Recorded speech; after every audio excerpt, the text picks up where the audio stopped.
source and the destination, and they both have to match. Yeah. With extended access list, you can't match. What we have is source and destination. That's what we have. Alright, that's what we have, source and destination. Now, I want you to give me your proposal. Our requirement is that PCA should be allowed to communicate with PCE. And knowing that it should not be allowed to communicate with PCs C and D. Let me come back to our diagram. Here we are. So what's your proposal?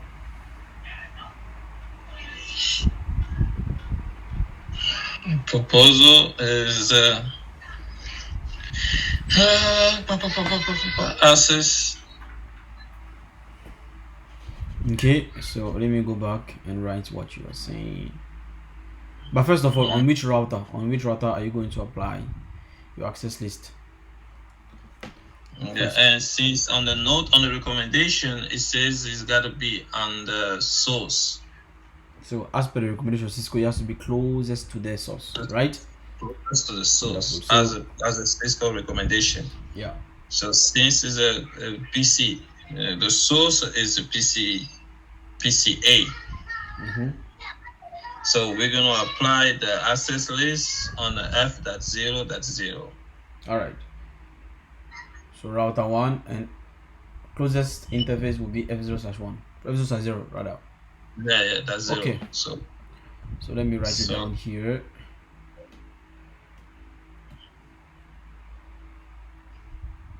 That will be router 1. Router 1.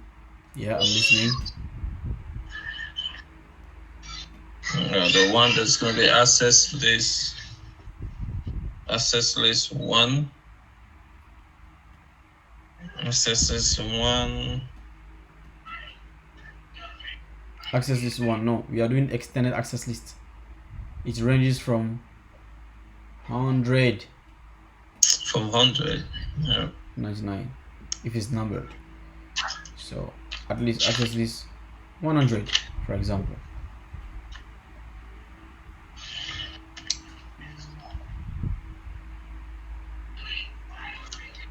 Right?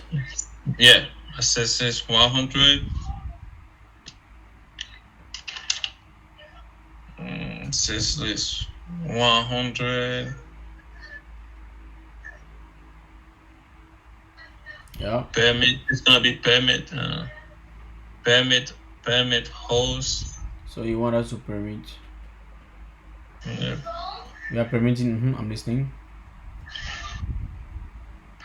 So you see, with this you can use host. If you're using host again, like I said, that means you want need to write the wildcard marks.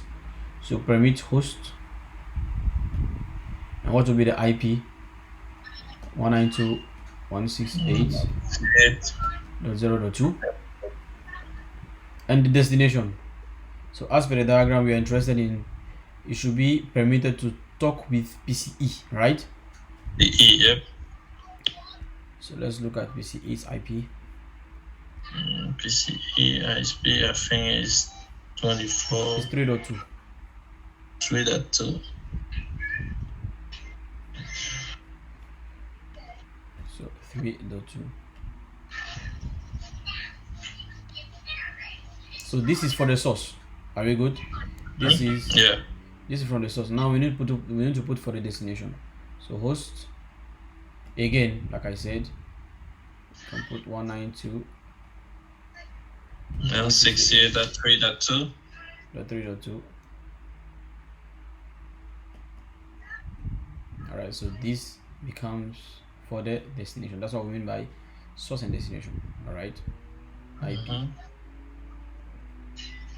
And now we are done. So this should be that of the first requirement. Yep. Now what are the second requirements? The second requirement, should not be allowed to communicate with PC C and D.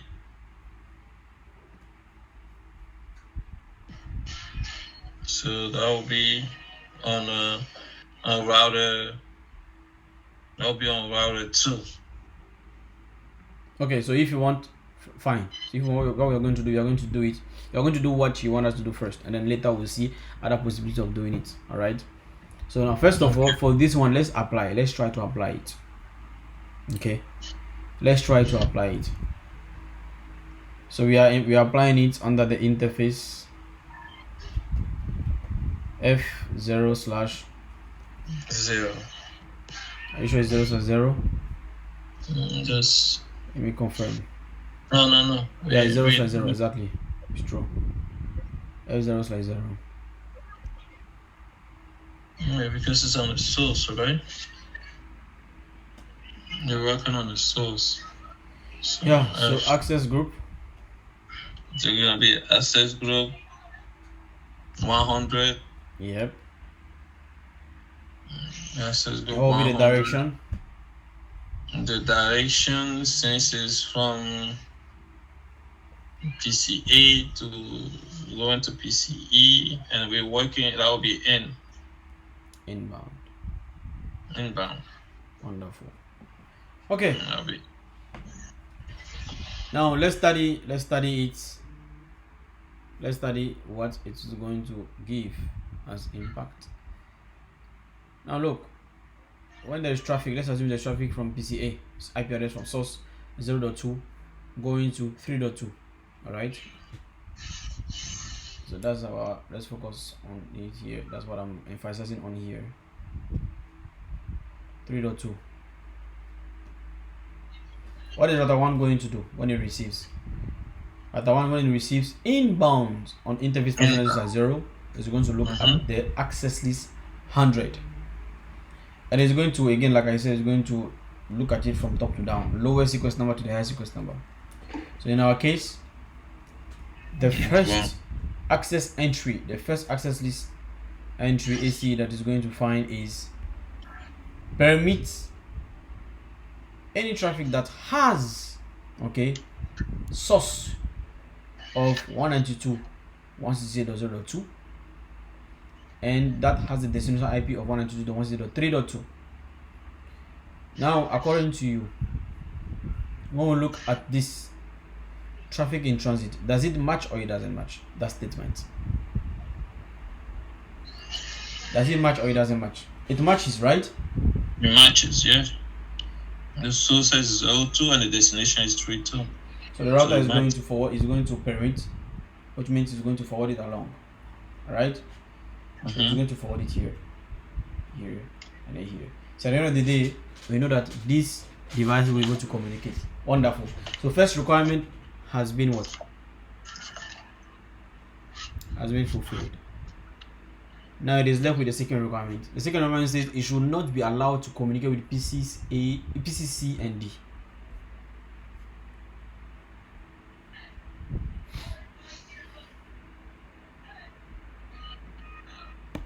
Now let me hear you. How do we put that into implementation?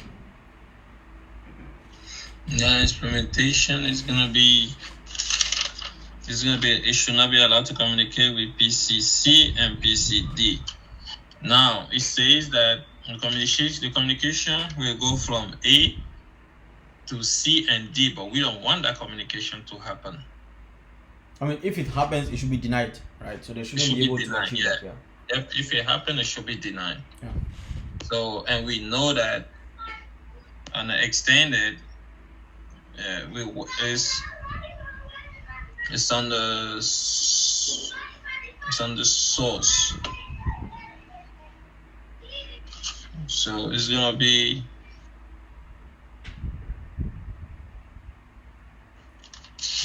it's on the source. When you do extended, so it's on the source and destination. Yeah? Extended is both on the source and destination. Yeah, source and destination. So it's gonna be the source and the destination.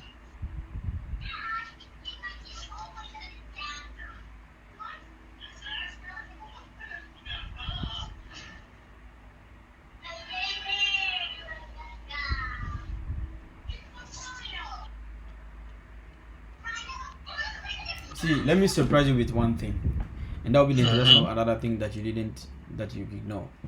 So this is the best moment for you to be aware concerning that. I said it, I think in the theory I said it, but then let me emphasize on it. Look, let's study what will happen. Okay, let's see if this access that we create on router 1 is going to have an impact on the second requirement.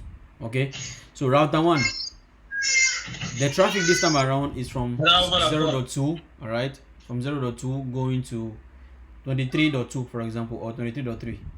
So these are devices you're interested in, all right, that we don't want communication to happen. So let's say it is going to the IP address of 23.2. Okay. Now tell me, what is router 1 going to do when router 1 receives that traffic inbound on F0/0? So now let me go back to the access list we have. What is router 1 going to do? Router 1 is gonna permit the communication. It's gonna forward the Why? What is the source and destination? When router 1 looks at the first entry, the first entry says permit the host that has an IP address 192.168.0.2 going to 192.168.3.2. Right? Yes. Now, yes. When we go back to our traffic, the packet has source IP address 0.2. So the source has matched the source IP address in the access statement. What are the destination? The destination is 23.2. The destination in the packet is 23.2. But what is the destination in the access list? It is 3.2. There is no match. Because there is a match for external access, there is a match if both the source and the destination is as similar as what is inside the traffic in transit. Are you following me? This is what we did this together. This is what we did together. And now the example I'm taking is an example where we have, this is it. Source IP address is 0.2, destination IP address is 23.2. From PC-A to PC-D, that's what we are taking as an example. Yeah. Yes. It doesn't have 23.2. To PC-C rather. And PC. That is the example we are taking now, from PC-A to PC-C. Now, does it match the access list? No. It doesn't match. It doesn't, because the destination in the packet is different from the destination in the access list.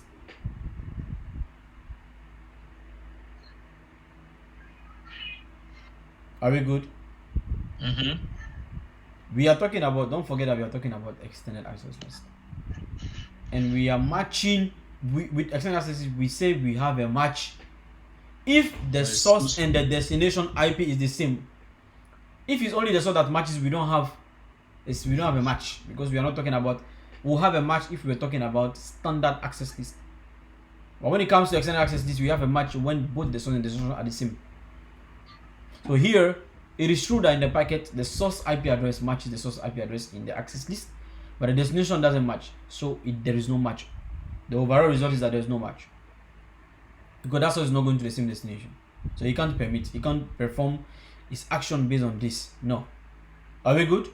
So after this, yes. Now the router is going to go down to the following access entry from top to down, but actually there is nothing under, right? Physically there is nothing, and we don't have any other statement. No, we don't have another statement. Yeah, but logically there is another statement at the bottom of your access list. And I think I told you that the last time, that at the bottom, all right, at the bottom of any access that you create, there is what we call an implicit deny. Do you remember this? Yes. Implicit deny. So if the implicit deny It is by default. The MPC is denied by default. So if it is, so actually all the access that you're creating, if it is whether it's being a standard access list, alright, if it is standard access list, then there is for the access you have created, for example, let me go back to the standard access list. So it means for this one, for example, for this access 1, by default at the bottom there is a large access. You are not seeing it, but the router is saying that. Okay, this is how it is in the router's iOS. That at the bottom, by default of any access that you create, there's going to be, for the accesses, there's going to be deny any. Okay, so any source, actually it means any source, because focus only the source. All right, so it means actually anything that doesn't match, okay, what you as an engineer you explicitly, okay, wrote. If there is no match, it will be what? Denied by default. That's what it means. Anything else except what you wrote should be denied. That's what it means actually, literally. Are we good? Yeah. Wonderful.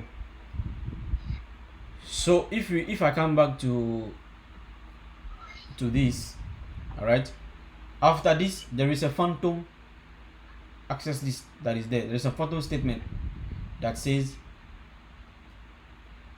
deny, all right, any source, any destination, any. So for standard access it is deny any. For standard access it is deny any. Are we good? So this means deny any source with any what? Destination. That's what it means. So since there is that statement, that implicit deny any there, it means after the router, since the router didn't find a match here, it goes down and is going to fall on what? That deny any. Are we good? And the deny any is good. The traffic is going to match any, because any means anything else except what you wrote explicitly. Are we good? So the router, for traffic going,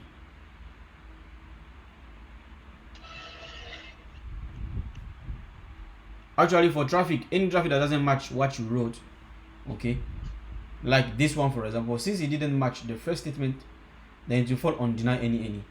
So this router is going to deny that traffic as well. Are we good? Yeah. And if it is going to this guy as well, it will be denied. So indirectly it has denied as well the second statement. So indirectly it doesn't match the second statement because of the deny any. But the what you have to be careful about is that it has 4, okay, inside of the deny any. So it means anything else, basically anything else that you're not interested in or that you don't have any attention for will be denied. But if that is not what you want, then it means you should put an explicit permit. Okay, so actually if you don't want anything else or everything else to be denied, all right, instead for this deny any needs to be there, then at the end of your access list you are going to say permit any. That's what we call explicit permit. So when you do that now, this overrides the default. So anything that doesn't match what you explicitly wrote, okay, will fall under your explicit permits any or explicit permit for a standard access list. Very good. So you have to be, you need to know that at the end of any access that you create, there is a deny any for standard access list or there's a deny any for extended access list. So if that is not what you want, then after you have created your access entries for the traffic that you're interested in, after you have denied some of them that you want or deny or permitted some, you need to make sure that if for everything that you are neglecting or for everything, okay, for any other thing except what you wrote access entries for, if you want them to be permitted, then you need to make sure that at the end you put your explicit permit for standard access list or explicit permit for extended access list. If not that, everything else will be denied. Do you understand? So in this case, just like in this case, it is true that, okay, it has matched the second statement that we don't want PC A to communicate with PC C and D. It is true, but then because you didn't explicitly wrote it, all right, since you don't have any explicit permit, it means if it is PC A going towards PC F, maybe PC A is actually allowed to communicate with PC F. There's no problem actually, you understand? But because there's implicit deny, it will also affect PCA's communication to PCF. Agree? That PCA won't be able to communicate with PCF anymore because it falls under anything else.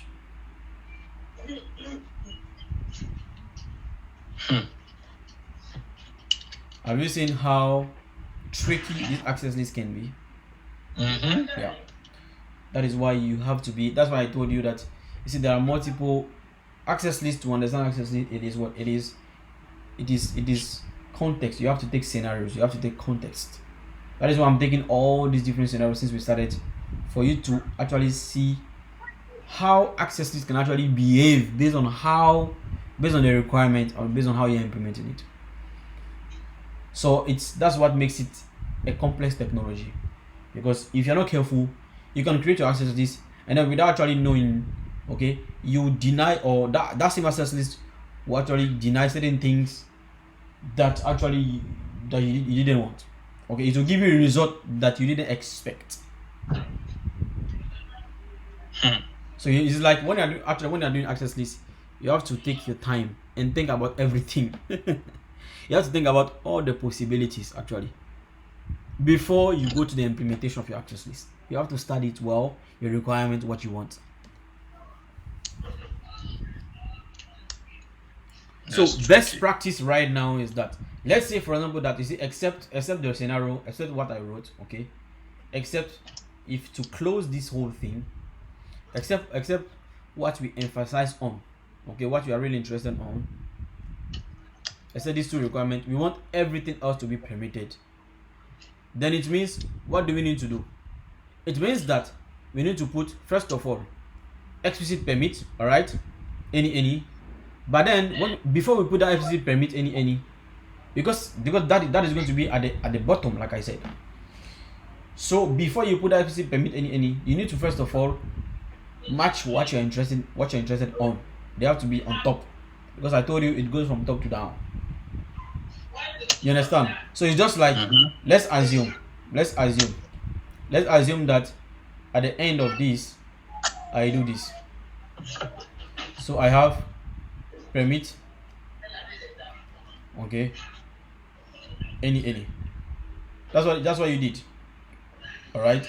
Now when you do this, then what will be the behavior? Then it means now the second requirement, it will affect the second requirement, because traffic now coming from PCA going to PCC and D will fall on, it will not match the first statement.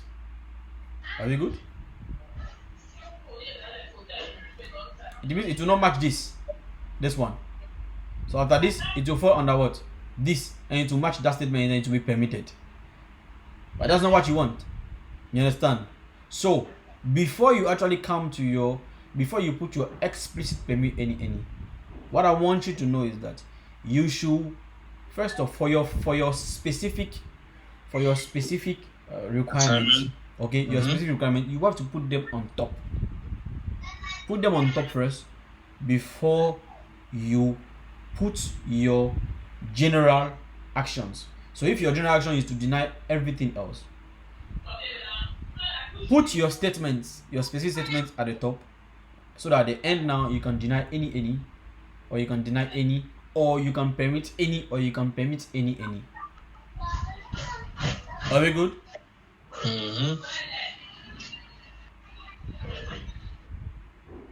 Yeah, I gotta review. Yeah, you have to review this. So actually now, in order for, so what I want you to understand is that, see, instead for us to have different access lists, okay, we can do this with this single access, and that is where I'm going to close my class. to make you understand the impact. All right, we can do this. We can have a deny statement. Okay, a deny statement that says we deny host 192.168.0.2. So let me remove this. Let me make space.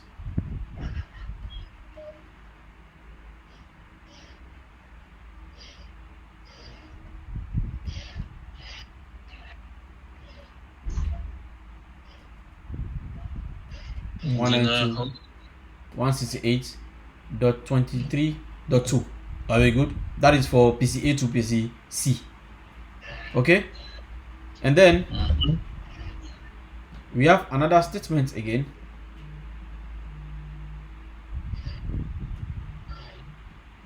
Of deny host 192.168.0.2 to host 192.168.23.3. Then after you do this, now you can do this. Permit any. All right, and then you apply your access list under the closest interface F0/0 by saying access group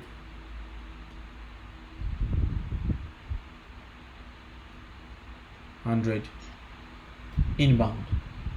Okay,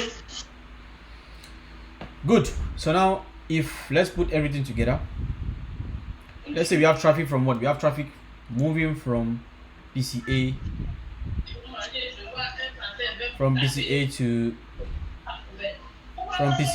right, to PCE. So when this router receives it inbound to the interface, it's going to look at its access list, all right, because it matches the direction.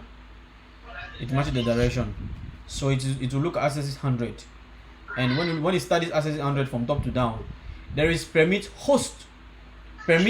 any traffic that has an IP address source of 192.168.0.2 going to the destination IP address of 192.168.3.2, and it matches this, right?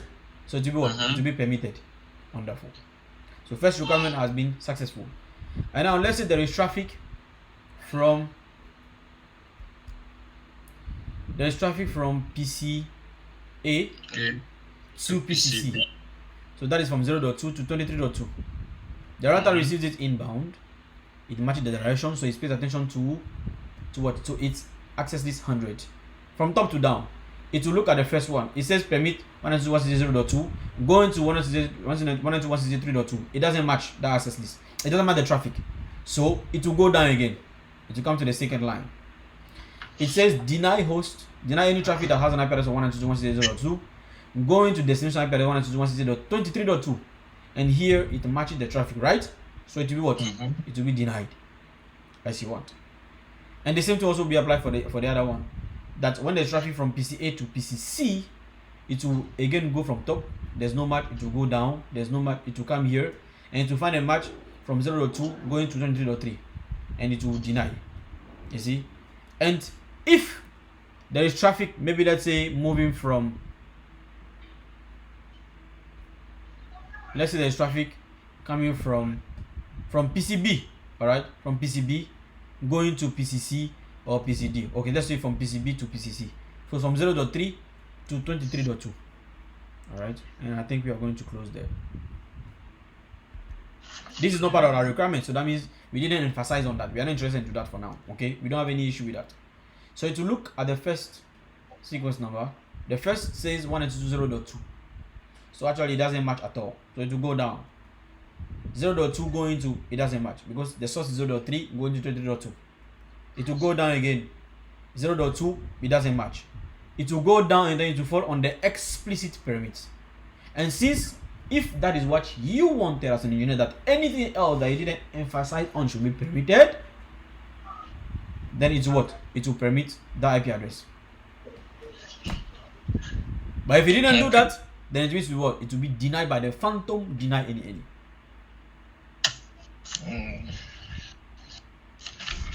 Okay. I'll take a picture of this. Yeah, sure, you should. You should.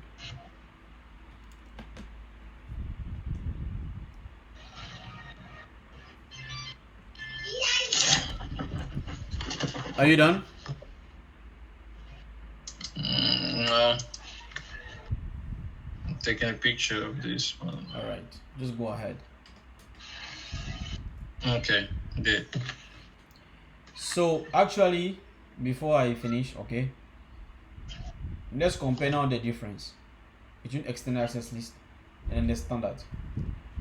You see, it's the same requirement. The same requirement with standard access list. Okay, what did we do? We had to have two different access lists, all right, for each requirement. That's number one. That will apply close to the destination. So for the first requirement, you saw that we went to on router 2 and we applied it. Okay, we created another access list for that requirement. And then for the second requirement, we went on router 3 and we created another access list for that requirement. Are we good? But then look, when we come to extended access list, so first of all, look at the time you spent in doing the configuration. See, you had to go, your deployment had to be done on 2 routers. That's number one. Your configuration had to be done on 2 different routers. But let's come back to extended access list. Your configuration was done on how many routers? One. On 1 router. And, Are you not seeing an advantage and a difference already? That on 1 router, you see, because with extended access we can match both the source and the destination.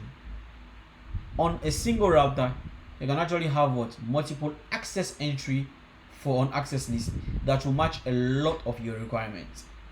But with standard access list, because you're matching on only the source, it makes things complicated for you, because you saw how when you apply it actually on a single router, you can actually match. You can match all the requirements because it is focused on only the source. You see, since it was focused on only the source, we couldn't deploy it on a single router, because if you are done on a single router, knowing that it is different action permit and deny, okay, we had to it will either deny basically, or it will either permit with standard access list.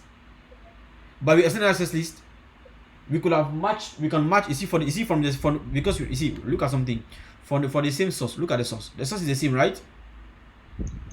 Yeah. The source is the same, but look at the action. The action is different. It's different. So you see, when you have when you want to have different actions for the same source IP address or for the same destination IP address, okay, or whatever, it becomes complicated for you. It is possible, all right, to do it with standard access list, but with a lot of complexity, all right. But it becomes less complex when you're actually doing it with external access list. 1 router, yep. Just like right now, you can see that on a single router, we matched all our access lists, all our requirements without any problem. But with standard access list, we had to first of all be on a router, okay, where we are going to have our deny statement. You see, it's the same source, right? But you have different action. So for the deny statement, we had to go on the closest router as per the recommendation of Cisco. And then for the other action, which is permit, we had to go on another router to avoid this guy from being denied or permitted if you apply it on a single router. Because if you apply it on a single router like here, since you are matching on only the source and you're not taking into account the destination, it will deny. So it will fulfill the one requirement, but it will not fulfill the other. That's why you have to. That's why we had to share our configuration on multiple devices, and that is where the complexity comes in when you want to achieve this kind of goals, okay, with standard access list. Okay, but then when you're in the context of having multiple, when you have multiple requirement, multiple actions for the same source IP address or destination IP address, like I said, external accessing is good for you. It is the best option for you. Okay. Next time when we meet, when we do the lab, I'll add more advantages. Okay. But then when it comes to standard, it doesn't mean standard access doesn't have an advantage. Standard access also has an advantage over external access list. But I'm going to emphasize onto that the next session. All right, we are going to do that. I will show you the advantage that it has over external access list, and then from there we will do the lab. Okay. Can I see page 1? Page 1, okay.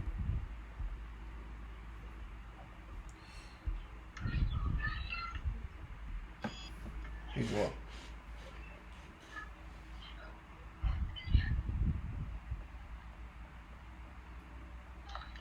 Okay. So have you got any question, or is crystal clear for you? No, it's clear though. It's just work. You gotta put work on it. Yeah, have to. All right, you gotta go start getting ready. Sure, no problem. Okay, so I think just revise all of this, and the next session when we meet, we are going to move to the lab, the configuration of all this together. Wow. Okay. So take care and then have a good Good Sunday, man. good Sunday. Yeah.